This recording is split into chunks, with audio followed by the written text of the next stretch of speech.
ಓಂ ಶಾಸ್ತ್ರಯೋನಿತ್ವಾತ್ ಓಂ ಶ್ರುತಿಸಾಹಾಯರಹಿತಂ ಅನುಮಾನಂ ನ ಕುತ್ರಚಿತ್ ನಿಶ್ಚಯಾತ್ ಸಾಧಯೇದರ್ಥಂ ಪ್ರಮಾಣಾಂತರಮೇವ ಚ. ಭಗವಂತ ಶಾಸ್ತ್ರದಿಂದ ಮಾತ್ರ ಪ್ರತಿಪಾದ್ಯನಾದವನು ಅಂತ ಸೂತ್ರ ಹೇಳ್ತಾ ಇದೆ.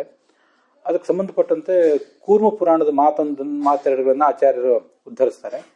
ಇದೆಲ್ಲದಕ್ಕೆ ಸಂಬಂಧಪಟ್ಟಂತೆ ಪದ್ಮನಾಭ ತೀರ್ಥರ ಸತ್ತರ್ಕ ದೀಪಾವಳಿ ನಾವು ನೋಡ್ತಾ ಇದ್ದೀವಿ. ಅಲ್ಲಿ ಈಗಾಗಲೇ ಕೆಲವು ಭಾಗಗಳನ್ನ ನೋಡಿ ಮುಗಿಸಿದ್ದೀವಿ.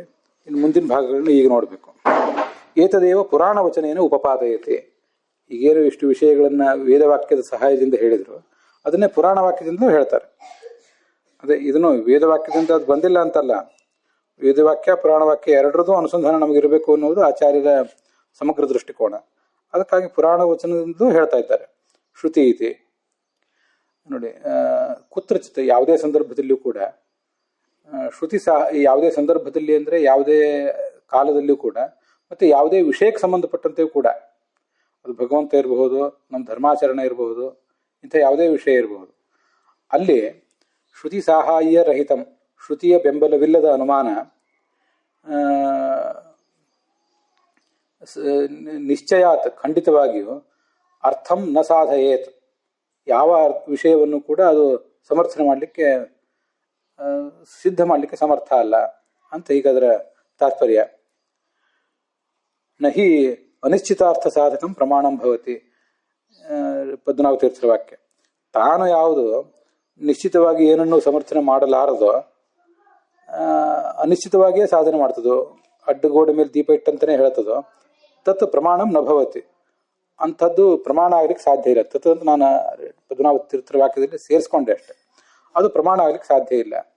ಅಲ್ಲಿ ಮೇಲೆ ಪ್ರಮಾಣಾಂತರಮೇವ ಚ, ಶ್ರುತಿ ಸಹಾಯ ರಹಿತವಾದ ಅನುಮಾನವಾಗಲಿ ಅಥವಾ ಮತ್ತಾವುದೇ ಪ್ರಮಾಣ ಆಗಲಿ, ಪ್ರತ್ಯಕ್ಷ ಆಗಲಿ ಮತ್ತೇನೇ ಆಗಲಿ, ಅವು ಪ್ರಮಾಣ ಆಗೋದಿಲ್ಲ ಅಂತ, ಅವು ನಿಶ್ಚಯವಾಗಿ ಏನನ್ನೂ ಸಮರ್ಥನೆ ಮಾಡೋದಿಲ್ಲ ಅಂತ ಅದರ ತಾತ್ಪರ್ಯ. ಶ್ರುತಿ ಸ್ಮೃತಿ ಸಹಾಯಂ ಯತ್ ಪ್ರಮಾಣಾಂತರಂ ಉತ್ತಮಂ ಪ್ರಮಾಣ ಪದವೀಂ ಗಚ್ಚೇತ್ ನಾತ್ರ ಕಾರ್ಯ ವಿಚಾರಣ. ಶ್ರುತಿ ಮತ್ತು ಸ್ಮೃತಿಗಳ ಸಹಾಯ ಇರುವಂತಹ ಪ್ರಮಾಣ ಏನಿದೆ ಅದು ಪ್ರಮಾಣ ಉತ್ತಮಂ ಪ್ರಮಾಣಂ, ಇನ್ನೊಂದು ಅದು ಶ್ರೇಷ್ಠವಾದ ಪ್ರಮಾಣ ಆಗ್ತದೆ. ಅಂದರೆ ಪ್ರತ್ಯಕ್ಷ ಆಗಲಿ ಅನುಮಾನ ಆಗಲಿ, ಆವಾಗ ಅದಕ್ಕೆ ಪ್ರಮಾಣ ಅಂತ ಕರೀತಾರೆ. ಪ್ರಮಾಣ ಪದವೀಂ ಗಚ್ಚೇತ್. ಪದವಿ ಅಂದರೆ ಅದಕ್ಕೊಂದು ಸ್ಥಾನಮಾನ, ಪ್ರಮಾಣ ಎಂಬ ಸ್ಥಾನಮಾನ ಅದಕ್ಕೆ ಸಿಗ್ತದೆ. ನಾ ಅತ್ರ ಕಾರ್ಯ ವಿಚಾರಣ, ಇದ್ರ ಬಗ್ಗೆ ಏನು ವಿಚಾರ ಬೇಡ ಅಂತ ಅದರ ತಾತ್ಪರ್ಯ. ಟೀಕಾದಲ್ಲಿ ನಚ ಕ್ಷಿತ್ಯಾದೇಹೇ ಕಾರ್ಯತ್ವ ಹೇತುನಾ ಘಟವತ್ ಸಕರ್ತೃಕತ್ವ ನಿಶ್ಚಯಿತು ಶಕ್ಯಂ. ಈ ಘಟ ಎಂಬ ಘಟ ಪಟ ಮೊದಲಾದ ವಸ್ತುಗಳಿಗೆ ಕಾರ್ಯತ್ವ ಎಂಬ ಹೇತುವಿನಿಂದ ಸಕರ್ತೃಕತ್ವವನ್ನು ನಾವು ಹೇಗೆ ಸಮರ್ಥನೆ ಮಾಡ್ತೀವಿ, ಆ ದೃಷ್ಟಾಂತ ನಾವು ಇಟ್ಕೊಂಡಿದ್ದೀವಿ. ಆ ದೃಷ್ಟಾಂತ ಇಟ್ಕೊಂಡು ಈ ಪಂಚಮಹಾಭೂತಗಳು ಅಹಂಕಾರ ಇತ್ಯಾದಿಗಳಿಗೂ ಕೂಡ ಸಕರ್ತೃಕತ್ವ ನಿಶ್ಚಯಿತು ನ ಶಕ್ಯಂ, ಸಕರ್ತೃಕತ್ವವನ್ನು ಸಾಧನೆ ಮಾಡ್ಲಿಕ್ಕೆ ಸಾಧ್ಯ ಆಗೋದಿಲ್ಲ. ಯಾಕೆ ಅಂತಂದ್ರೆ, ಈಗ ನೀವೇನು ಅನುಮಾನ ಪ್ರಯೋಗ ಮಾಡಿದ್ರಿ, ಕ್ಷಿತ್ಯಾದಿಕಂ ಪಕ್ಷ ಅಂದ್ರೆ ಭೂಮಿ ಮೊದಲಾದ ಪಂಚಮಹಾಭೂತಗಳು ಪಕ್ಷ, ಸಕರ್ತೃಕಂ ಅಂತ ಸಾಧ್ಯ, ಕಾರ್ಯತ್ವಾದ ಅಂತ ಹೇತು, ಘಟಾಧಿವತ್ ಅಂತ ದೃಷ್ಟಾಂತ ಕೊಟ್ಟರೆ. ಈ ಅನುಮಾನಕ್ಕೆ ನಾವೊಂದು ಪ್ರತಿಯಾಗಿ ಅನುಮಾನ ಪ್ರಯೋಗ ಮಾಡ್ಬೋದು. ಅದೇನೆಂದ್ರೆ ಕ್ಷಿತ್ಯಾದಿಕಂ ಅಕರ್ತೃಕಂ ಅಂತ. ನೀವು ಸಕರ್ತೃಕಂ ಪ್ರಯೋಗ ಮಾಡಿದ್ರೆ ನಾವು ಅಕರ್ತೃಕಂ ಪ್ರಯೋಗ ಮಾಡ್ತೀವಿ ಅದಕ್ಕೆ ಪ್ರತಿಯಾಗಿ. ಅದು ಹೇಗೆ ಅಂದರೆ ಶರೀರವತ್ ಕರ್ತೃ ರಹಿತತ್ವ ಅಂತ. ಈ ಪಂಚಮಹಾಭೂತಗಳಿಗೆ ಮತ್ತು ಉಳಿದ ಅಹಂಕಾರ ತತ್ವ, ಪಂಚ ಮಹತ್ತತ್ವ ಇತ್ಯಾದಿಗಳೆಲ್ಲದಕ್ಕೂ ಕೂಡ ಶರೀರ ಉಳ್ಳಂತಹ ಕರ್ತೃ ಯಾರು ಕಂಡು ಬಂದಿದ್ದಾನ? ಇಲ್ಲ. ನಿಮ್ಮಂತೆ ಶರೀರ ಉಳ್ಳ ಕರ್ತೃ ಅದಕ್ಕೆ ಕಂಡು ಬಂದಿದ್ದಾನ? ಅದರ ಹಿಂದೆ ಅಂಥ ಕರ್ತೃವಿನ ಪ್ರಯತ್ನ ಅದೆಲ್ಲಾದ್ರೂ ನಮಗೆ ಉಪಲಬ್ಧ ಇದೆಯಾ? ಇಲ್ಲ. ಆದ್ರಿಂದ ಶರೀರ ಉಳ್ಳಂತಹ ಕರ್ತೃ ಅದಕ್ಕಿಲ್ಲ. ಆದ್ರಿಂದ ಅಕರ್ತಕ ಅಂತ ಯಾಕೆ ಸಾಧನೆ ಮಾಡಬಾರ್ದು? ಸಕರ್ತಕ ಸಾಧನೆ ಮಾಡ್ಲಿಕ್ಕೆ ನೀವೊಂದು ಹೇತು ಪ್ರಯೋಗ ಮಾಡಿದ್ರಿ. ಶರೀರವತ್ ಕರ್ತೃ ರಹಿತತ್ವ ಏನಂತ ನಾವೊಂದು ಅನುಮಾನವನ್ನು ಕೂಡ ಪ್ರಯೋಗ ಮಾಡಬಹುದು. ನಮಗೂ ಕೂಡ ಒಂದು ದೃಷ್ಟಾಂತವನ್ನು ತೋರಿಸ್ಬೋದು. ಈಗ ಆಕಾಶನೋ ಮತ್ತೊಂದು ಯಾವುದೋ ಇದೆ, ಆಕಾಶನೋ ಕಾಲನೋ ಇನ್ನೊಂದೇನೋ ಒಂದಿದೆ. ಆ ಕಾಲಕ್ಕೆ ಶರೀರವತ್ ಕರ್ತ ಯಾರೂ ಇಲ್ಲ, ಆದ್ರಿಂದ ಅದು ಅಕರ್ತಕ. ಅದು ನಮ್ಗೆ ಅಲ್ಲಿಯೂ ಕಂಡಿದೆ. ಕಾಲ, ದೇಶ ಅಂದ್ರೆ ಸ್ಪೇಸು. ಹಾಗೇನೆ ಇದಕ್ಕೂ ಕೂಡ ಶರೀರವತ್ತಾದ ಕರ್ತೃ ಇಲ್ಲ, ಆದ್ರಿಂದ ಅಕರ್ತಕ ಅಂತ ಯಾಕೆ ಸಾಧನೆ ಮಾಡಬಾರ್ದು? ಆದ್ರಿಂದ ಕೇವಲ ಅನುಮಾನದಿಂದ ಈ ಕರ್ತೃವನ್ನು ಸಾಧನೆ ಮಾಡ್ಲಿಕ್ಕೆ ಸಾಧ್ಯ ಆಗೋದಿಲ್ಲ ಅಂತ ತಾತ್ಪರ್ಯ. ಇದನ್ನೇ ತತ್ವನಿರ್ಣಯದಲ್ಲಿ ತುಂಬಾ ವಿವರವಾಗಿ ಹೇಳಿರೋದು. ಧರ್ಮಾಧರ್ಮಾದಿಗಳನ್ನು ಸಾಧನೆ ಮಾಡಲಿಕ್ಕೆ ಒಬ್ಬ ಯಾವನೋ ಧರ್ಮಾಧರ್ಮಾದಿಗಳನ್ನ ತಿಳಿದಿರುವಂಥ ಒಬ್ಬ ಯಾವನೋ ಭಗವಂತನೋ ಮತ್ತೆ ಯಾವನೋ ಜ್ಞಾನಿಯೋ ಅವನನ್ನ ನಾನಾ ಥರದ ಅನುಮಾನಗಳಿಂದ ಸಾಧನೆ ಮಾಡಬೇಕು ಅಂತ ಪ್ರಯತ್ನ ತಾರ್ಕಿಕಾದಿಗಳದು. ಅದನ್ನೆಲ್ಲ ಪ್ರಯತ್ನಗಳನ್ನು ಹಿಮ್ಮೆಟ್ಟಿಸುವ ಪ್ರಯತ್ನ ಅಲ್ಲಿ ವಿಷಯ ಅಲ್ಲೇ ಬಂದಿರೋದು ತತ್ವನಿರ್ಣಯದಲ್ಲಿ. ಅನ್ಯತ್ರ ಅದೃಷ್ಟಸ್ಯ ಕಲ್ಪನೆ ಅಂತ ಹೀಗೆ ಈ ಥರ ಎಲ್ಲಿಯೂ ಕೂಡ ಹೇತು ಮತ್ತು ಸಾಧ್ಯಗಳಿಗೆ ಸರಿಯಾದ ವ್ಯಾಪ್ತಿ ಕಂಡು ಬಂದಿಲ್ಲ. ಅದರಿಂದ ಕೇವಲ ಅನುಮಾನದಿಂದ ಆ ಕೆಲಸ ಆಗೋದಿಲ್ಲ ಅಂತ. ಅದಕ್ಕಾಗಿ ತತ್ವನಿರ್ಣಯದ ಆರಂಭದಲ್ಲೇ ಆಚಾರ್ಯರು ಕೂಡ ಸದಾಗಮೈಕ ವಿಜ್ಞೇಯಂ, ಸದಾಗಮಗಳಿಂದ ಮಾತ್ರ ಆತ ತಿಳಿಯಲ್ಪಡ್ತಾನೆ ಅಂತ ಆಚಾರ್ಯರು ಪ್ರತಿಪಾದನೆ ಮಾಡಿರು. ಜಡ ಶರೀರಾದಿಮಾನ್ ಈಶ್ವರ ಅನುಮಾನಗಮ್ಯ ಅಸ್ತು ಇತಿ ನವಾಚ್ಯಂ ಪ್ರತ್ಯಕ್ಷ ವಿರೋಧಾತ್. ಅದಕ್ಕೆ ಅವರು ಈ ಭಗವಂತನ ಅಸ್ತಿತ್ವವನ್ನು ಅನುಮಾನದಿಂದಲೇ ಪ್ರತಿಪಾದನೆ ಮಾಡ್ತೀವಿ ಅಂತ ಹೊರಡುವವರು ಹೀಗೊಂದು ಪ್ರಯತ್ನ ಮಾಡ್ತಾರೆ. ಅಲ್ಲ, ನಾವು ಅನುಮಾನದಿಂದ ಹೀಗೊಂದು ಪ್ರಯತ್ನ ಸಾಧನೆ ಮಾಡ್ಲಿಕ್ಕೆ ಹೋಗೋಣ. ಅದೇನಂದ್ರೆ ಈಶ್ವರ ಸಿದ್ಧ ಆಗ್ತಾನೆ ಅನುಮಾನದಿಂದ. ಎಂಥ ಸಿದ್ಧ ಅಂದ್ರೆ, ಎಂಥ ಈಶ್ವರ ಅಂದ್ರೆ ಜಡ ಶರೀರಾದಿಮಾನ್, ಜಡವಾದ ಇಂದ್ರಿಯಗಳು, ಜಡವಾದ ದೇಹ, ಇದೆಲ್ಲ ಇರುವಂತಹ ಒಬ್ಬ ನಿಮ್ಮಂತೆ. ನಾವು ಯಾವುದೋ ಅಪ್ರಾಕೃತವಾದ ಶರೀರವನ್ನ ಅಪ್ರಾಕೃತವಾದ ಇಂದ್ರಿಯಗಳನ್ನು ಸಾಧನೆ ಮಾಡೋದು ಬೇಡ ಅಂದ್ರೆ ಅವರಲ್ಲಿ ಆ ಥರ ಹೇಳಿಲ್ಲ, ನಾನು ಹೇಳಿದೆ. ಜಡ ಶರೀರ ಅಂತ ಅವ್ರು ಯಾಕೆ ಹೇಳಿದ್ದಾರೆ ಅಂದ್ರೆ, ಈಗ ನಮಗೆ ನಿಮಗೆ ನಾವು ನಮ್ಮ ಸುತ್ತಮುತ್ತಲು ಏನು ನೋಡ್ತಾ ಇದ್ದೀವಲ್ಲ, ಬಟ್ಟೆ ನೇಯುವವರು, ಗಡಿಗೆ ಮಾಡುವವರು, ಕಬ್ಬಿಣದ ಬಂಗಾರದ ವಸ್ತುಗಳನ್ನು ಮಾಡುವವರು, ಇವರೆಲ್ಲಿಗೂ ಕೂಡ ಜಡವಾದ ಶರೀರ ಜಡವಾದ ಇಂದ್ರಿಯ ಇರೋದು ಕಂಡು ಬಂದಿದೆ. ಅದರಂತೆ ಇವೆಲ್ಲವೂ ಕಾರ್ಯ ಆಗಿರೋದ್ರಿಂದ ಅಂತಃಕರ್ತೃಗಳನ್ನು ಒಳಗೊಂಡಿದೆ, ಬಂಗಾರ, ಬೆಳ್ಳಿ, ಕಬ್ಬಿಣ ಮೊದಲಾದ ವಸ್ತುಗಳು. ಹಾಗೇನೆ ಈ ಜಗತ್ತು ಕೂಡ ಭಗವಂತನೆಂಬ ಒಬ್ಬ ಈಶ್ವರನೆಂಬ ಕರ್ತೃವನ್ನ ಹೊಂದಿದೆ. ಅವನು ನಿಮ್ಮಂತೆ ಜಡವಾದ ಶರೀರ ಉಳ್ಳವನಾಗಿದ್ದಾನೆ ಇರ್ಲಿ ಅಂತ. ಅವನಿಗೊಂದು ಶರೀರ ಇರುವ, ಜಡವಾದ ಶರೀರ ಇದ್ರೆ ಏನಂತೆ, ಅಂತೂ ಅನುಮಾನದಿಂದ ಕರ್ತೃವಿನ ಸಾಧನೆ ಆಯ್ತಲ್ಲ ಅಂತ ಅವ್ರ ಪ್ರಯತ್ನ. ಅನುಮಾನಗಮ್ಯ ಅಸ್ತು ಆಗಲಿ ಅಂತಂದ್ರೆ ನ ವಾಚ್ಯಂ ಪ್ರತ್ಯಕ್ಷ ವಿರೋಧಾತ್. ಹಾಗೆ ಪ್ರತ್ಯಕ್ಷದಿಂದ ಕಂಡು ಬಂದಿಲ್ಲ. ಈಗ ಒಂದು ನದಿ ನಮ್ಮ ಎದುರಿಗೆ ಒಂದೆಲ್ಲೋ ಹರಿತಾ ಇದೆ, ಮತ್ತೊಂದೇನು ಕೆಲಸ ನಡೀತಾ ಇದೆ, ಮಳೆ ಬರ್ತಾ ಇದೆ, ಆಕಾಶದ ಕಡೆ ನೋಡ್ತೀವಿ, ಮಳೆ ಬರೋದು ಕಾಣಿಸ್ತದೆ. ಅದಕ್ಕೆ ಜಡವಾದ ಶರೀರವುಳ್ಳಂತಹ, ನಮ್ಮ ಕಣ್ಣಿಗೆ ಕಾಣುವ ಶರೀರವುಳ್ಳಂತಹ ಒಬ್ಬ ವ್ಯಕ್ತಿಯ ಮಳೆ ಬರೆಸೋದು ನಮ್ಗೆ ಅಲ್ಲಿ ಕಾಣಿಸ್ತಾ ಇಲ್ಲ.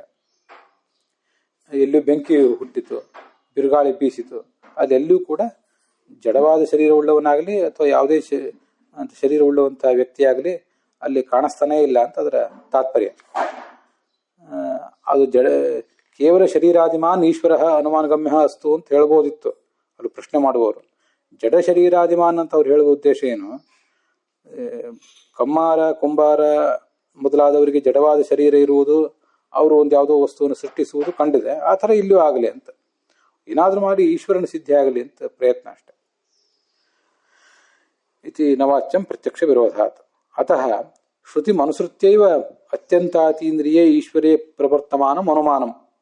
ಈ ಅನುಮಾನ ಅಂತ ಅನ್ನೋದು ಈಶ್ವರನನ್ನ ಸಾಧನೆ ಮಾಡಲಿಕ್ಕೆ ಪ್ರಯತ್ನ ಮಾಡಬೇಕು. ಈಶ್ವರ ಎಂಥವನು? ಅತ್ಯಂತ ಅತೀಂದ್ರಿಯನಾದವನು. ನಮ್ಮ ಈ ಯಾವ ಇಂದ್ರಿಯಗಳಿಗೂ ಕೂಡ ಅವನು ನಿಲುಕದೇ ಇರುವಂಥವನು. ಅವನ ಕುರಿತು ಇದು ಪ್ರವೃತ್ತಿ ಮಾಡಬೇಕಾದ್ರೆ ಅನುಮಾನ ಶ್ರುತಿ ಮತ್ತು ಶ್ರುತಿಗಳನ್ನು ಅನುಸರಿಸಿಯೇ ಅದು ಪ್ರವೃತ್ತಿ ಮಾಡಬೇಕು. ಶ್ರುತಿ ಅಂದರೆ ಶಾಸ್ತ್ರಗಳು ಅಂತ ಅರ್ಥ. ಹೀಗೆ ಅಲ್ಲಿ ಪ್ರವೃತ್ತಿ ಮಾಡಬೇಕು. ಪ್ರವೃತ್ತಿ ಮಾಡುವಂತಹ ಅನುಮಾನವು ಪ್ರಮಾಣಂ ಭವೇತ್, ಪ್ರಮಾಣ ಪದವೀಂ ಗಚ್ಚೇತ್ ಅನ್ನೋದರ ವಿವರಣೆ ಅದು. ಅನ್ಯಥಾ ಇಲ್ಲದಿದ್ರೆ ಆಗೋದಿಲ್ಲ. ಯಥಾ ಭಗವದವತಾರ ಗ್ರಾಹಿ ಪ್ರತ್ಯಕ್ಷಂ. ಇಲ್ಲಿ ಪ್ರಮಾಣಾಂತರಮೇವಚ ಅಂತ ಬಂತು. ಅಲ್ಲಿ ಪ್ರಮಾಣಾಂತರ ಅಂದ್ರೆ ಪ್ರತ್ಯಕ್ಷ ಅಂತ ಹೇಳಿದೆ ನಾನು. ಅನುಮಾನಕ್ಕೂ ಹಾಗೇನೆ ಪ್ರತ್ಯಕ್ಷಕ್ಕೂ ಕೂಡ ಶ್ರುತಿಯ ಬೆಂಬಲ ಇದ್ರೆ ಮಾತ್ರ ಅದೇನನ್ನಾದರೂ ವಿಷಯವನ್ನು ಗ್ರಹಿಸೀತು, ಇಲ್ಲದೆ ಹೋದ್ರೆ ಇಲ್ಲ ಅಂತ. ಅದು ಹೇಗೆ ಅಂದರೆ, ಈಗ ನಮಗೆ ಕೃತಯುಗದಲ್ಲಿ, ದ್ವಾಪರ ಯುಗದಲ್ಲಿ ನಾವೊಂದು ವೇಳೆ ಇದ್ರೆ, ತ್ರೇತಾಯುಗದಲ್ಲಿ ನಾವಿದ್ರೆ, ಆವಾಗ ರಾಮ ಮತ್ತು ಕೃಷ್ಣರೆಲ್ಲ ನಮ್ಮ ಕಣ್ಣಿಗೆ ಕಾಣಿಸಿರ್ಬೋದು. ರಾಮ ಮತ್ತು ಕೃಷ್ಣರನ್ನ ನಮ್ಮ ಕಣ್ಣು ಏನಂತ ಗ್ರಹಿಸ್ತದೆ? ನಮ್ಮಂತೆ ಒಬ್ಬ ಮನುಷ್ಯ ಅಂತ ಗ್ರಹಿಸ್ತದೆ. ಭಗವಂತ ಅಂತ ಗ್ರಹಿಸ್ತದ? ನಮ್ಮ ಕಣ್ಣು ಇಲ್ಲ. ಇದನ್ನು ಗಮನಿಸ್ಬೇಕು. ಈ ಭಗವಂತನ ಮೂಲ ವಾಸುದೇವ, ಸಂಕರ್ಷಣ, ಪ್ರದ್ಯುಮ್ನ, ಅನಿರುದ್ಧ ಮೊದಲಾದ ರೂಪಗಳಿವೆಯಲ್ಲ, ಅಲ್ಲಿ ಮೂಲ ಲೋಕದಲ್ಲಿರುವಂಥವು ಹಯಗ್ರೀವ ರೂಪ ಇತ್ಯಾದಿ, ಅವನ್ನೆಲ್ಲ ನಮ್ಮ ಈ ಇಂದ್ರಿಯಗಳು ಗ್ರಹಿಸುವುದೇ ಇಲ್ಲ. ಆದರೆ ಅವತಾರ ರೂಪಗಳನ್ನು ಮಾತ್ರ, ಅದು ಮನುಷ್ಯ ಲೋಕದಲ್ಲಿ ರಾಮಕೃಷ್ಣ ಇತ್ಯಾದಿ ರೂಪಗಳಿಂದ ಅವತಾರ ಮಾಡಿದ ರೂಪಗಳೇನಿವೆ, ಕಲ್ಕಿ ಮೊದಲಾದ ರೂಪಗಳು, ಬುದ್ಧ ಮೊದಲಾದ ರೂಪಗಳು, ಇವುಗಳನ್ನು ಮಾತ್ರ ನಮ್ಮ ಕಣ್ಣು ಗ್ರಹಿಸಬಲ್ಲದು. ಅಲ್ಲಿ ಕಾಟಕೋಪನಿಷತ್ನಲ್ಲಿ ಅದನ್ನು ಹೇಳ್ತಾರೆ. ಅವತಾರಾನ್ ವಿನ, ಅವತಾರ ಬಿಟ್ಟು ಬೇರೆದನ್ನ ಕಣ್ಣು ಗ್ರಹಿಸಲಾರದು, ಅವತಾರವನ್ನು ಮಾತ್ರ ಕಣ್ಣು ಗ್ರಹಿಸಬಲ್ಲದು ಅಂತ. ಆದರೆ ಕಣ್ಣಿಗೂ ಕೂಡ ರಾಮಕೃಷ್ಣಾದಿಗಳು ಭಗವಂತನ ಅವತಾರ ಅಂತ ಗೊತ್ತಾಗ್ತದ? ಇದು ಕಣ್ಣಿನ ಇತಿಮಿತಿ. ಕಣ್ಣಿಗೇನು ಗೊತ್ತಾಗ್ತದ? ಇದು ಉದ್ದವಾಗಿದೆಯಾ, ಗಿಡ್ಡಾಗಿದೆಯೋ, ಚೌಕವೋ, ವೃತ್ತಾಕಾರವೋ, ಆಮೇಲೆ ಬಣ್ಣ ಯಾವುದು, ಸುಂದರವೋ, ಕುರೂಪಿಯೋ, ಹೀಗೆ ಗೊತ್ತಾಗ್ತದೆ. ಆಮೇಲೆ ಅದರ ಅಲ್ಲಿಂದ ಹೊರಬರುವ ಶಬ್ದ ಕಿವಿಗೆ ಕೇಳಿಸ್ತದೆ, ಅದರ ಸ್ಪರ್ಶವನ್ನು ನಮ್ಮ ತ್ವಗಿಂದ್ರಿಯ ಗ್ರಹಿಸ್ತದೆ, ಇಷ್ಟೆಲ್ಲ ಆಗ್ತದೆ. ಆದರೆ ಇದು ಭಗವಂತನ ಅವತಾರ ಅಂತ ನಮ್ಗೆ ತಿಳಿಬೇಕಾದ್ರೆ ಕಣ್ಣಿಂದ ತಿಳಿಯೋದಿಲ್ಲ, ಅದಕ್ಕೆ ಮತ್ತೆ ಶಾಸ್ತ್ರದ ಸಹಾಯ ಬೇಕು. ಆವಾಗ ನಮ್ಗೆ ಯಾರಾದರೂ ಒಬ್ಬರಲ್ಲಿ ಹೇಳಬೇಕು. ಈಗ ವಸುದೇವ ದೇವಕಿಯರಿಗೆ ಇವರಿಬ್ಬರು ಬಲರಾಮಕೃಷ್ಣರಿಬ್ಬರು ನಿನ್ನ ಮಕ್ಕಳಲ್ಲ, ನೀನು ಇವ್ರ ಮಕ್ಕಳು ಅಂತ ತಿಳ್ಕೊಂಡು ಭ್ರಮಿಸಿದ್ದೀರಷ್ಟೇ, ವಸ್ತುತಃ ಇವರು ನರನಾರಾಯಣರು ಅಂತ ಯಾರೋ ಗರ್ಗಾಚಾರ್ಯರು ಯಾರೋ ಒಬ್ರು ಹೇಳಿದ್ರಲ್ಲ. ಹೀಗೆ ಯಾರೊಬ್ರು ಮಹಾತ್ಮರು ಹೇಳಬೇಕು ಅಥವಾ ಶಾಸ್ತ್ರವೇ ಹೇಳಬೇಕು. ಶಾಸ್ತ್ರದ ಕಣ್ಣಿನಿಂದ ನಮ್ಮ ಕಣ್ಣಿನಿಂದ ರೂಪ ತಿಳಿತದೆ. ಆ ರೂಪ ಅಪ್ರಾಕೃತವಾದ ರೂಪ, ಇದು ಭಗವಂತನಿಗೆ ಸಂಬಂಧಪಟ್ಟ ರೂಪ, ನಿಮ್ಮಂತೆ ಅಲ್ಲ ಅಂತ ತಿಳಿಬೇಕಾದ್ರೆ ಮಾತ್ರ ಮತ್ತೆ ಶಾಸ್ತ್ರವೇ ಬೇಕು ಅಂತ ಅದು ತಾತ್ಪರ್ಯ. ಭಗವದ್ ಅವತಾರವನ್ನು ಗ್ರಹಿಸುವ ಪ್ರತ್ಯಕ್ಷ, ಅದಕ್ಕೆ ಶ್ರುತಿಯ ಬೆಂಬಲ ಇದ್ರೆ ಮಾತ್ರ ಅದು ಅಲ್ಲಿ ಪ್ರವೃತ್ತ ಮಾಡ್ಲಿಕ್ಕೆ ಸಾಧ್ಯ ಅಂತ ಅದರ ತಾತ್ಪರ್ಯ. ಅದರಿಂದ ಇಲ್ಲಿ ಸ್ವಲ್ಪ ಅದನ್ನು ನೀವು ವಿವೇಚಿಸಿ ತಿಳ್ಕೋಬೇಕು. ಘಟವನ್ನು ಘಟತ್ವೇನ ತಿಳ್ಕೊತೇವೆ, ಘಟವನ್ನು ಶುಕ್ಲತ್ವೇನ ತಿಳ್ಕೊತೇವೆ, ಇದೆಲ್ಲವೂ ಕಣ್ಣಿನಿಂದ ಆಗಿ ಹೋಗ್ತದೆ. ಘಟವನ್ನು ಗುಂಡಾಗಿದೆ ಅಂತ ತಿಳ್ಕೊತೇವೆ, ಅದು ಕಣ್ಣಿನಿಂದ ಆಗಿ ಹೋಗ್ತದೆ. ಕೃಷ್ಣನನ್ನ ಭಗವದವತಾರತ್ವೇನ ತಿಳಿಯುವುದಿದೆಯಲ್ಲ, ಅದು ಪ್ರತ್ಯಕ್ಷದಿಂದ ಆಗೋದಿಲ್ಲ. ಅಲ್ಲಿ ವಿಶೇಷ್ಯ, ಅದು ಕಣ್ಣಿನಿಂದ ತಿಳಿಯುತ್ತದೆ. ಕೃಷ್ಣ, ರಾಮ ಇವು ಕಣ್ಣಿನಿಂದ ತಿಳಿಯುತ್ತದೆ. ಆ ವ್ಯಕ್ತಿ ಅವರಲ್ಲಿ ಭಗವದ್ ಅವತಾರತ್ವ ಮತ್ತು ಇವನು ಪ್ರಾಕೃತವಾದ ದೇಹವುಳ್ಳವನಲ್ಲ, ಹಾಗೆ ಕಾಣಿಸ್ತಾನ ಮಾತ್ರ ಅನ್ನುವ ವಿಷಯ, ಅದು ಪ್ರಕಾರ. ಅದು ಪ್ರಕಾರ ಅಥವಾ ವಿಶೇಷಣ. ವಿಶೇಷಣ ಅಂತ ಅನ್ನೋದು ಶಾಸ್ತ್ರದಿಂದಲೇ ತಿಳಿಬೇಕು, ವಿಶೇಷ ಅನ್ನೋದು ಪ್ರತ್ಯಕ್ಷದಿಂದ ತಿಳಿಯುತ್ತದೆ ಅಂತ. ಹೀಗೆ ಅದನ್ನು ನೀವು ಬೇರ್ಪಡಿಸಿ ತಿಳ್ಕೊಂಡ್ರೆ ಸುಲಭ ಆಗ್ತದೆ. ನಚ ಅತ್ಯಂತ ಅತೀಂದ್ರಿಯೇ ಸ್ವತಂತ್ರ ಅನುಮಾನ ಪ್ರವೃತ್ತವು ಯಹ ತರ್ಕೇಣಾನುಸಂಧತ್ತೆ ಸಮಾಂ ವೇದ ನಚೇತನಂ ಇತಿ ವಚನ ವಿರೋಧ. ಇಲ್ಲಿ ಆ ಪ್ರಶ್ನೆ ಮಾಡುವವರು ಒಂದು ಪ್ರಶ್ನೆ ಒಂದು ಆಕ್ಷೇಪ ಮಾಡ್ತಾರೆ. ಅನುಮಾನದಿಂದಲೇ ಭಗವಂತನ ಜ್ಞಾನ ಆಗ್ತದೆ ಅಂತ ಹೇಳುವವ್ರದ್ದು ಇನ್ನೊಂದು ಪ್ರಶ್ನೆ ಇದೆ. ಅದೇನೆಂದ್ರೆ, ಅತ್ಯಂತ ಅತೀಂದ್ರಿಯವಾದ ವಸ್ತುಗಳ ಬಗ್ಗೆ ಅನುಮಾನ ನೋಡಿ, ಅಲ್ಲಿ ಅನುಮಾನ ಪ್ರವೃತ್ತವು ಅಂತಿದೆ, ಅನುಮಾನ ಅಪ್ರವೃತ್ತವು ಅಂತ ಆಗಬೇಕಾಗಿತ್ತಾ ಅಂತ ನನಗೆ ಒಂದು ಸಂದೇಹ ಇದೆ. ಆದರೆ ಈ ಪದ್ಮನಾಭ ತೀರ್ಥರ ಟೀಕೆಗಾಗಲಿ ಮತ್ತು ತತ್ವಪ್ರದೀಪಕ್ಕಾಗಲಿ ಬೇರೆ ಬೇರೆ ಟಿಪ್ಪಣಿಗಳು, ಮುಂದೆ ಬಂದವರು ಟಿಪ್ಪಣಿಗಳು ಬರೆದಿಲ್ಲ. ಆದ್ದರಿಂದ ಅದರ ಪಾಠ ಸ್ವಲ್ಪ ಏನಾದರೂ ತಪ್ಪಿದ್ರೆ ಅದನ್ನು ತೀರ್ಮಾನ ಮಾಡಲಿಕ್ಕೆ ನಮಗೆ ಸರಿಯಾದ ಆಧಾರಗಳು ಸಿಗೋದಿಲ್ಲ. ಮತ್ತು ಅನೇಕ ಪ್ರಕ್ಷೇಪ ವಿಕ್ಷೇಪಗಳು ಪಾಠ ಪ್ರವಚನದಲ್ಲೇ ಬಳಕೆಯಲ್ಲಿ ಇಲ್ವಲ್ಲ, ಅದರಿಂದ ಸ್ವಲ್ಪ ಕಷ್ಟ. ನಚ ಅತ್ಯಂತ ಅತೀಂದ್ರಿಯಾರ್ಥೆ ಸ್ವತಂತ್ರಾನುಮಾನ ಪ್ರವೃತ್ತವು ಅಂತ ಆಗಬೇಕಾಗಿತ್ತೇನೋ ಅಂತ ನನಗೆ ಸಂದೇಹ ಇದೆ. ಯಾಕೆಂದರೆ ಈಗ ಅಭಿಪ್ರಾಯ ಏನು, ಅತ್ಯಂತ ಅತೀಂದ್ರಿಯವಾದ ವಸ್ತುವಿನ ಬಗ್ಗೆ ಇಂದ್ರಿಯಗಳು ಪ್ರವೃತ್ತಿ ಮಾಡೋದಿಲ್ಲ, ಅನುಮಾನವು ಪ್ರವೃತ್ತಿ ಮಾಡೋದಿಲ್ಲ ಅಂತ ನಿಮ್ಮ ತಾತ್ಪರ್ಯ. ಸ್ವತಂತ್ರವಾದ ಅನುಮಾನವು ಪ್ರವೃತ್ತಿ ಮಾಡೋದಿಲ್ಲ, ಇದನ್ನ ನೀವು ತತ್ವವಾದಿಗಳು ಹೇಳ್ತಾ ಇದ್ದೀರಿ. ಮೇಲೆ ಎಲ್ಲ ಅದನ್ನೇ ನೀವು ಹೇಳಿದ್ರಿ. ಮೇಲಿನ ವಾಕ್ಯದಲ್ಲಿ ಅದೇ ಬಂದಿದೆ.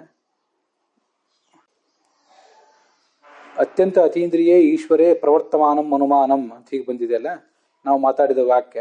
ಅದಕ್ಕೆ ಪ್ರತಿಯಾಗಿ ಅವ್ರದ್ದು ಆಕ್ಷೇಪ. ಅತ್ಯಂತ ಅತೀಂದ್ರಿಯವಾದ ವಸ್ತುವಿನಲ್ಲಿ ಸ್ವತಂತ್ರವಾದ ಅನುಮಾನವು ಪ್ರವೃತ್ತಿ ಮಾಡೋದೇ ಇಲ್ಲ ಅಂತ ಆದರೆ, ಅನುಮಾನ ಪ್ರವೃತ್ತವಂದ್ರೆ ಮಾಡ್ತದೆ ಅಂತ ಆದರೆ ಅಂತ ಅರ್ಥ ಆಗ್ತದೆ. ಅನುಮಾನವು ಪ್ರವೃತ್ತಿ ಮಾಡೋದೇ ಇಲ್ಲ ಅಂತ ಆದರೆ ಆವಾಗ ಒಂದು ಕಡೆ ಶಾಸ್ತ್ರದಲ್ಲಿ ಒಂದು ಮಾತಿದೆ, ಆ ಮಾತಿನಿಂದ ನಿಮಗೆ ತತ್ವವಾದಿಗಳಿಗೆ ವಿರೋಧ ಬರೋದಿಲ್ವಾ ಅಂತ ಅವ್ರ ಪ್ರಶ್ನೆ. ಅದೇನು ಮಾತು ಅಂದರೆ, ಯಹ ತರ್ಕೇಣ ಅನುಸಂಧತ್ತೆ ಸಮಾಂ ವೇದ ನಚೇತನಂ ಅಂತ. ಇಲ್ಲಿ ಸ್ವಯಂ ಭಗವಂತನೇ ಹೇಳ್ಕೊಂಡಿರೋದಿದ್ದು. ಆದರೆ ನಾನು ಇದನ್ನು ತುಂಬ ಹುಡುಕಿದೆ, ಇದು ಎಲ್ಲಿ ಶ್ಲೋಕ ಅಂತ ನನಗೆ ಗೊತ್ತಾಗಲಿಲ್ಲ. ಮತ್ತು ನಿಮ್ಗೆ ಎಲ್ಲಿಯಾದರೂ ಸಿಕ್ಕರೆ ನೀವು ಇದು ಎಲ್ಲಿಂದ ಅಂತ ನಮಗೆ ತಿಳಿಸ್ಬಹುದು. ಅಥವಾ ಬೇರೆ ಯಾರ ವಿದ್ವಾಂಸರ ಸಂಪರ್ಕ ನಿಮ್ಗಾದಾಗ ಅವ್ರನ್ನ ಕೇಳಿ ಕೂಡ ತಿಳಿಸ್ಬೋದು. ಯಾರು ತರ್ಕೇಣ ಅನುಮಾನದ ಮೂಲಕ ಅನುಸಂಧಾನ ಮಾಡ್ಕೋತಾನೋ ಸಹ ಅಂಥ ಪಂಡಿತ ಮಾಂ ನನ್ನನ್ನು ನ ಚೇತನಂ ವೇದ, ನಾನೊಬ್ಬ ಕೇವಲ ಚೇತನನಲ್ಲ, ನಾನೊಬ್ಬ ಅತಿ ಮಹಾತ್ಮನಾದವನು ಭಗವಂತ ಅಂತ ಹೀಗೆ ತಿಳಿತದೆ ಅಂತ ಆ ಮಾತಿನ ಅರ್ಥ ಕಾಣಿಸ್ತದೆ. ಇಂಥದ್ದು ನಾನು ಸರ್ಚ್ ಮಾಡಿದಾಗ ನನಗೊಂದು ಬೇರೆ ಶ್ಲೋಕ ಸಿಕ್ತು. ಅದು ಮನುಸ್ಮೃತಿಯ ಶ್ಲೋಕ. ಆರ್ಷಂ ಧರ್ಮೋಪದೇಶಂ ಚ ವೇದಶಾಸ್ತ್ರ ವಿರೋಧಿನ ಯಸ್ತರ್ಕೇಣ ಅನುಸಂಧತ್ತೆ ಸಧರ್ಮಂ ವೇದನೇತರಃ ಅಂತ ಆ ಶ್ಲೋಕ. ಶ್ಲೋಕ ಸ್ವಲ್ಪ ಒಂದೇ ಥರ ಇದೆ, ಆದರೆ ಅದು ವಿಷಯ ಬೇರೆ, ಇದರ ವಿಷಯ ಬೇರೆ. ಈ ಮನುಸ್ಮೃತಿಯಲ್ಲಿ ಏನಿದೆ ಅಂದರೆ, ಆರ್ಷಂ ಧರ್ಮೋಪದೇಶಂ ಚ, ಋಷಿಗಳು ಮಾಡಿದ ಧರ್ಮೋಪದೇಶವನ್ನು ಯಾರು ತರ್ಕೇಣ ಅನುಸಂಧತ್ತೆ, ತರ್ಕೇಣ ಅಂದರೆ ವಿಚಾರ ವಿಮರ್ಶದಿಂದ ಅದನ್ನು ತಿಳ್ಕೊತಾನೋ, ಸಧರ್ಮಂ ವೇದ ನೇತರಃ, ಅವನಿಗೆ ಧರ್ಮ ಅಂದರೆ ಏನು ಅಂತ ತಿಳಿತದೆ. ಋಷಿಮುನಿಗಳು ವಿಚಾರ ಮಾಡಿ, ಋಷಿಮುನಿಗಳು ಗ್ರಂಥವನ್ನು ರಚಿಸಿ ಕೊಟ್ಟು ಹೋಗಿದ್ದಾರೆ. ನಾವು ಅದನ್ನು ವಿಚಾರಪೂರ್ವಕವಾಗಿ ವಿಮರ್ಶೆ ಮಾಡಿ ತಿಳ್ಕೊಂಡ್ರೆ ಸಧರ್ಮಂ ವೇದ ನೇತರಃ, ಅವನಿಗೆ ಧರ್ಮ ತಿಳಿತದೆ ಹೊರತು ಬೇರೆ ಯಾರಿಗೂ ಧರ್ಮ ತಿಳಿಯೋದಿಲ್ಲ ಅಂತ ಹೀಗೆ ಶ್ಲೋಕ ಇದೆ. ಆದರೆ ಈ ಶ್ಲೋಕ ಮಾತ್ರ ಭಾಗವತದ್ದು ಎಲ್ಲಿದು ಏನು ಅಂತ ನಮ್ಗೆ ಗೊತ್ತಾಗ್ತಾ ಇಲ್ಲ. ಮುಂದೆ ಯಾವಾಗಾದ್ರು ಗೊತ್ತಾದರೆ ನಾನು ಹೇಳ್ತೇನೆ, ಹಾಗೆ ನೀವು ಕೂಡ ನನಗೆ ತಿಳಿಸ್ಬೇಕು. ಆದ್ದರಿಂದ ಆ ವಾಕ್ಯದಲ್ಲಿ ಅತ್ಯಂತ ಅತೀಂದ್ರಿಯವಾದ ವಸ್ತುವಿನ ಬಗ್ಗೆ ಸ್ವತಂತ್ರವಾದ ಅನುಮಾನವು ಪ್ರವೃತ್ತಿ ಮಾಡೋದಿಲ್ಲ ಅಂತಾದರೆ, ಅಥವಾ ಅನುಮಾನವು ಸ್ವತಂತ್ರವಾಗಿ ಪ್ರವೃತ್ತಿ ಮಾಡೋದಿಲ್ಲ ಅಂತಾದರೆ, ಮತ್ತು ಹೀಗೊಂದು ಮಾತಿದೆಯಲ್ಲ, ಇಲ್ಲೇನಿದೆ, ತರ್ಕದ ಮೂಲಕ ಭಗವಂತನ ತಿಳ್ಕೋಬೇಕು ಅಂತಿದೆಯಲ್ಲ. ತರ್ಕ ಅಂದರೆ ಅನುಮಾನನೇ ಅಲ್ವಾ? ಈ ಮಾತಿನಿಂದ ನಿಮಗೆ ತತ್ವವಾದಿಗಳಿಗೆ ವಿರೋಧ ಬಂತಲ್ಲ. ಈ ಶ್ಲೋಕ ಹೇಳ್ತಾ ಇದೆ, ಅನುಮಾನವನ್ನು ಚೆನ್ನಾಗಿ ಬಳಕೆ ಮಾಡ್ಕೋಬೇಕು, ಅನುಮಾನವನ್ನು ಉಪಯೋಗ ಮಾಡಿ ಆ ಭಗವಂತನ ತಿಳಿಯಬೇಕು ಅಂತ ಬಂದಿದೆಯಲ್ವ ಇಲ್ಲಿ ಅಂತ ಒಂದು ಪ್ರಶ್ನೆ. ಅದಕ್ಕೆ ಉತ್ತರ ಹೇಳ್ತಾರೆ, ಅದು ಹಾಗಲ್ಲ. ತದ್ವಚನಸ್ಯ ಶ್ರುತಿ ಪೌರ್ವಾಪರ್ಯ ಪರ್ಯಾಲೋಚನ ತರ್ಕ ವಿಷಯತ್ವಾದ ಇತ್ಯರ್ಥ. ತರ್ಕೇಣ ಅನುಸಂಧತ್ತೆ ಅಂದರೆ, ತರ್ಕ ಅಂದರೆ ಸ್ವತಂತ್ರ ಅನುಮಾನ ಅಂತ ಅರ್ಥ ಅಲ್ಲ. ಶ್ರುತಿ, ನೀವು ಭಗವಂತನ ಕುರಿತಾದಂಥ ವಿಷಯಗಳನ್ನು ಅರಿಯುವುದಕ್ಕಾಗಿ, ನಿರ್ಧರಿಸುವುದಕ್ಕಾಗಿ ನಿಮ್ಮ ಕಣ್ಣೆದುರಿಗೆ ಅನೇಕ ಉಪನಿಷತ್ತಿನ, ವೇದಗಳ, ಪುರಾಣಗಳ ವಾಕ್ಯಗಳನ್ನೆಲ್ಲ ಇಟ್ಕೊಳ್ಳಿ. ಅದರ ಬೆಂಬಲವೇ, ಅದರ ಆಧಾರವೇ ಮುಖ್ಯ. ಅದಾದ ಮೇಲೆ ಅವುಗಳ ನಡುವೆ ಪರಸ್ಪರ ವಿಮರ್ಶೆ ಮಾಡಿ ತಿಳ್ಕೊಳ್ಳಿ. ಶ್ರುತಿಯ ಪೌರ್ವಾಪರ್ಯ, ಹಿಂದಿನ ವಾಕ್ಯ ಏನು ಹೇಳಿದೆ, ಮುಂದಿನ ವಾಕ್ಯ ಏನು ಹೇಳಿದೆ, ಉಪಕ್ರಮ, ಉಪಸಂಹಾರ, ಇದನ್ನೆಲ್ಲ ಸರಿಯಾಗಿ ಆಲೋಚನೆ ಮಾಡಿ ತಿಳ್ಕೊಳ್ಳಿ. ಇಲ್ಲದೆ ಹೋದರೆ ಅದು ನೀವು ಸರಿಯಾದ ಅರ್ಥ ಆಗೋದಿಲ್ಲ ಅಂತ ಆ ವಿಷಯ. ಅದಕ್ಕೆ ಹೊರತು ಎಲ್ಲ ವೇದಗಳನ್ನು, ಪುರಾಣಗಳನ್ನು ಪೂರ್ಣವಾಗಿ ಬದಿಗಿಟ್ಟು ಸ್ವತಂತ್ರವಾದ ಅನುಮಾನದಿಂದ ಭಗವಂತನ ಬಗ್ಗೆ ವಿಚಾರ ಮಾಡ್ರಿ ಅಂತ ಅದರ ತಾತ್ಪರ್ಯ ಅಲ್ಲ. ವಿಷಯತ್ವಾದ ಇತ್ಯರ್ಥ. ಇಲ್ಲಿ ನೋಡಿ, ಅದನ್ನೇ ಆ ಕೂರ್ಮ ಪುರಾಣದಲ್ಲಿ ಇದೆಷ್ಟು ಚೆನ್ನಾಗಿದೆ ನೋಡಿ. ಪೂರ್ವೋತ್ತರ ವಿರೋಧೇನ ಕೋತ್ರಾರ್ಥೋಭಿಮತೋ ಭವೇತ್ ಇತ್ಯಾದ್ಯ ಊಹನಂ ತರ್ಕ ಶುಷ್ಕತರ್ಕಂ ಚ ವರ್ಜಯೇತ್. ನಿತ್ಯ ನಾವು ಬ್ರಹ್ಮಯುದ್ಧದಲ್ಲಿ ಹೇಳಬೇಕಾದಂಥ ಮಾತಿದು. ಶಾಸ್ತ್ರದಲ್ಲಿ ಅನೇಕ ವಾಕ್ಯಗಳನ್ನು ನಮ್ಮ ಕಣ್ಣೆದುರಿಗೆ ಇಟ್ಕೊಂಡು ಕೂತ್ಕೊಂಡಾಗ ಆ ಹಿಂದಿನ ವಾಕ್ಯಕ್ಕೂ ಮುಂದಿನ ವಾಕ್ಯಕ್ಕೂ ಏನೋ ಒಂದು ವಿರೋಧ ಕಾಣಿಸ್ತದೆ. ಅಥವಾ ಈ ಒಂದು ವಾಕ್ಯವನ್ನು ನೋಡಿದಾಗ ಅದಕ್ಕೆ ಅಲ್ಲೊಂದು ಏನೋ ಪ್ರಶ್ನೆ ಬರ್ತದೆ ನಮಗೆ. ಆವಾಗ ಹಿಂದಿನ ವಾಕ್ಯ ಏನಂದು ಹೇಳಿದೆ ಅಂತ ನೋಡಬೇಕು, ಮುಂದಿನ ವಾಕ್ಯ ಏನಂತ ಹೇಳಿದೆ ನೋಡಬೇಕು, ಅಥವಾ ಗ್ರಂಥಾಂತರದಲ್ಲಿ ಏನು ಹೇಳಿದೆ ಅಂತ ನೋಡಬೇಕು. ಆದ್ದರಿಂದ ಕೋತ್ರ ಅರ್ಥ ಅಭಿಮತೋ ಭವೇತ್, ಇಲ್ಲಿ ಗ್ರಂಥಕಾರರಿಗೆ ಅಭಿಮತವಾದ ಅರ್ಥ ಯಾವುದು, ಇತ್ಯಾದ್ಯ ಊಹನಂ, ಹೀಗೆ ಚೆನ್ನಾಗಿ ಊಹೆ ಮಾಡಬೇಕು. ಅಂದರೆ ಇದನ್ನೇ ಮಥನ ಅಂತ ಅನ್ನೋದು, ಮಥನ ಅಥವಾ ಮನನ ಅಂತ ಅನ್ನೋದು. ಇದಕ್ಕೆ ತರ್ಕ ಅಂತ ಅನ್ನೋದು. ಇತ್ಯಾದ್ಯಂ ಊಹನಂ ತರ್ಕ ಶುಷ್ಕ ತರ್ಕಂತೂ ವರ್ಜಯೇತ್. ನಮ್ಮೆದುರಿಗೆ ಸುಮ್ಮನೆ ಯಾವುದೇ ವೇದ ಪುರಾಣ ಇತ್ಯಾದಿಗಳ ಬೆಂಬಲವಿಲ್ಲದೆ ಸ್ವತಂತ್ರವಾಗಿ ನಾವು ಯಾವುದೋ ಒಂದು ವಿಷಯವನ್ನು ಸಾಧನೆ ಮಾಡಿಬಿಡ್ತೀವಿ ಅಥವಾ ನಿರಾಕರಣೆ ಮಾಡಿಬಿಡ್ತೀವಿ ಅಂತ ಹೋಗುವುದು ಶುಷ್ಕ ತರ್ಕದ ವಾದ ಆಗ್ತದೆ. ಅದನ್ನು ಬಿಟ್ಟುಬಿಡಿ ಅಂತ ಅದರ ತಾತ್ಪರ್ಯ. ಈಗ ಒಂದು ಉದಾಹರಣೆಗೆ, ನಮ್ಮೆದುರಿಗೆ ಒಂದು ಕಪಾಟಿದೆ, ಆ ಕಪಾಟಿನಲ್ಲಿ ಒಂದು ಸಣ್ಣ ಇನ್ನೊಂದು ಕಪಾಟಿದೆ, ಅದರೊಳಗೆ ಏನಿದೆ ಅಂತ ಪ್ರಶ್ನೆ. ಒಬ್ರು ಯಾರೋ ಪ್ರಶ್ನೆ ಕೇಳಿದ್ರು, ಕೆಲವು ಸರಿ ಮಕ್ಕಳು ಮಾಡ್ತಿರ್ತಾರೆ, ನನ್ನ ಕೈಯಲ್ಲಿ ಏನಿದೆ ಹೇಳು ಅಂತ. ನಾವು ಅದನ್ನ ಊಹೆನೇ ಮಾಡ್ಬೇಕಷ್ಟೆ. ಸರಿಯಾದ ಆಧಾರ ಇಲ್ಲದೆ ಹೋದಾಗ ನಿಮ್ಮ ಕೈಯಲ್ಲಿ ಪೆನ್ಸಿಲ್ ಇರ್ಬೋದು, ರಬ್ಬರ್ ಇರ್ಬೋದು ಅಂತ ಏನೋ ಬಾಯಿ ಬಂದಾಗೆಲ್ಲ ನಾವು ಹೇಳ್ತೇವೆ. ಅವ್ರು ಅದನ್ನು ಇಟ್ಕೊಂಡಿರ್ಬೋದು, ಮತ್ತೊಂದೇನೋ ಇಟ್ಕೊಂಡಿರ್ಬೋದು. ಅವರ ಆ ಮಕ್ಕಳ ಪ್ರತ್ಯಕ್ಷ ಅದಕ್ಕೆ ಆಧಾರವೇ ಹೊರತು ನಾವು ಅದನ್ನು ನೋಡಿಲ್ದೆ ಹೋದಾಗ ಸುಮ್ಮನೆ ಶುಷ್ಕವಾಗಿ ತರ್ಕನೆ ಮಾಡ್ಬೇಕಷ್ಟೆ. ಆ ಥರ ಇದೆ. ಆ ಗೋಡೆ ನಮ್ಮ ಎದುರಿಗಿರುವ ಕಪಾಟಿನಲ್ಲಿರುವ ಸಣ್ಣ ಕಪಾಟಿನಲ್ಲಿ ಏನಿದೆ? ದುಡ್ಡಿದೆಯೋ, ಬಂಗಾರ ಇದೆಯೋ, ಬೆಳ್ಳಿ ಇದೆಯೋ, ವಜ್ರ ಇದೆಯೋ, ಏನೋ ಅದ ನಮಗೆ ಇಟ್ಟಿರುವವರು ಹೇಳದೆ ಹೊರತು ಇನ್ನು ಉಳಿದವ್ರಿಗೆ ಏನೂ ಗೊತ್ತಾಗೋದಿಲ್ಲಲ್ಲ. ಅವಾಗ ಏನು ಮಾಡೋದು? ಅದರಿಂದ ಗೊಂದಲನೇ ಆಗ್ತದೆ. ಅದರಿಂದ ಪೂರ್ಣವಾಗಿ ಶ್ರುತಿ ಸ್ಮೃತಿಗಳನ್ನು ಬದಿಗಿಟ್ಟು ನಿಮ್ಮ ತರ್ಕವನ್ನೇ ಅಲ್ಲಿ ಪ್ರಯೋಗ ಮಾಡಿ ಪ್ರಯತ್ನ ಮಾಡಬೇಡಿ ಅಂತ ಅದರ ತಾತ್ಪರ್ಯ ಆಗ್ತದೆ. ಮಹಾಭಾರತದಲ್ಲೂ ಕೂಡ ಸಭಾಪರ್ವದಲ್ಲಿ ಏನೋ ಒಂದು ಮಾತಿದೆ, ಶುಷ್ಕಂ ತರ್ಕಂ ಪರಿತ್ಯಜ್ಯ ಆಶ್ರಯಸ್ವ ಶ್ರುತಿ ಸ್ಮೃತಿ ಅಂತ. ಇವತ್ತಿಗೂ ಇದು ಮಹಾಭಾರತದ ಗ್ರಂಥಗಳಲ್ಲಿ ಉಪಲಬ್ಧ ಇದೆ. ಶುಷ್ಕವಾದ ತರ್ಕವನ್ನು ಬದಿಗಿಡು, ಶ್ರುತಿ ಸ್ಮೃತಿ ಆಶ್ರಯಸ್ವ, ಶ್ರುತಿಗಳನ್ನು ಮತ್ತು ವೇದಗಳನ್ನು ಮತ್ತು ಪುರಾಣಗಳನ್ನು ಅವಲಂಬಿಸು ಅಂತ ಹೀಗೆ ಅದರ ತಾತ್ಪರ್ಯ ಆಗ್ತದೆ. ಹೀಗೆ